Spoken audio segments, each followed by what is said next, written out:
In the heart of rural Georgia, nestled deep within the dense, shadowy woods of Ravens Hollow, lie the ruins of the Moonlight Drive-In Theater.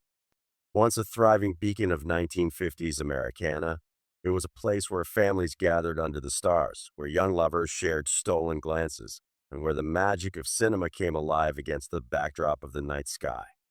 But its golden age came to a chilling halt in 1957 when an entire audience vanished during a midnight screening.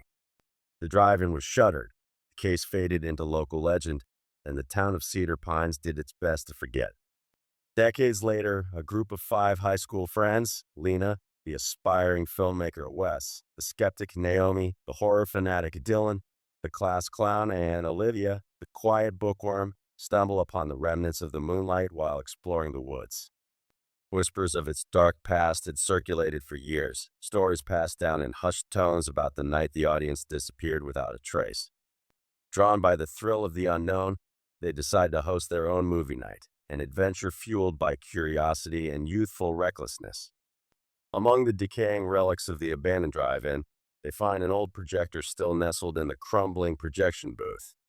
Dusty film reels, their labels worn away by time, sit stacked in a rusting cabinet.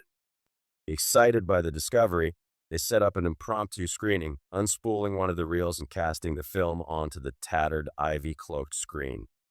As dusk descends and the first flickering images appear, an eerie sensation settles over the group. The film, a black and white western, seems normal at first, but something is wrong. The actors' faces are unnervingly distorted, their voices hollow and warped as though the very essence of the film is corrupted.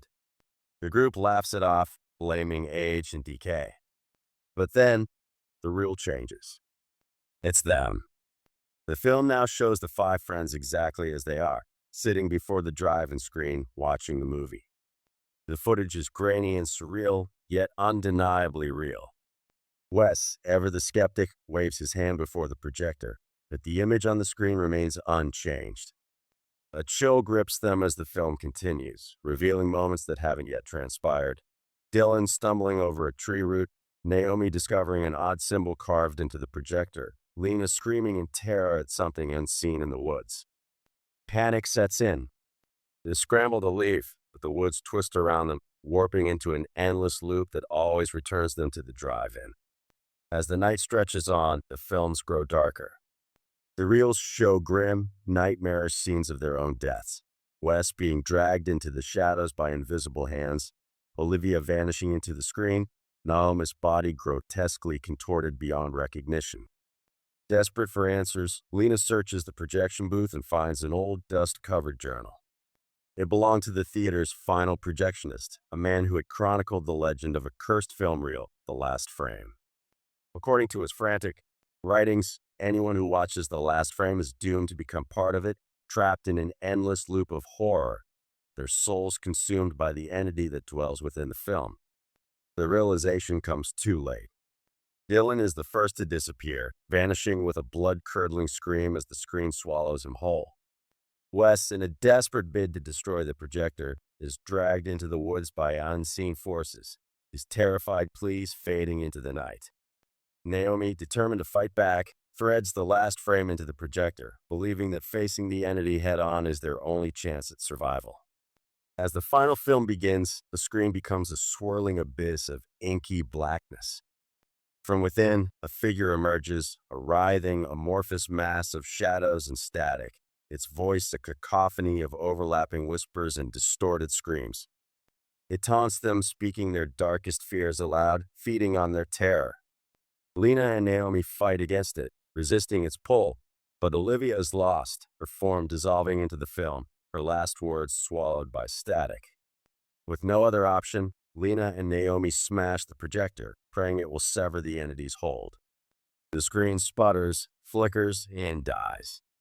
The oppressive darkness lifts. Silence blankets the clearing.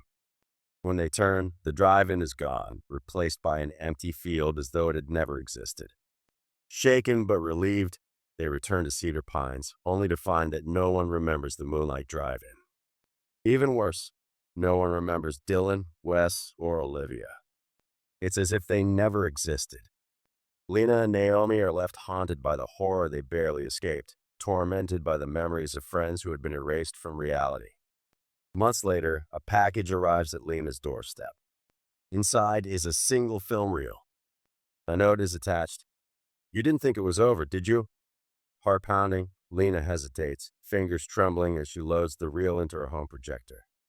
The screen flickers to life, revealing the Moonlight Drive-In once more.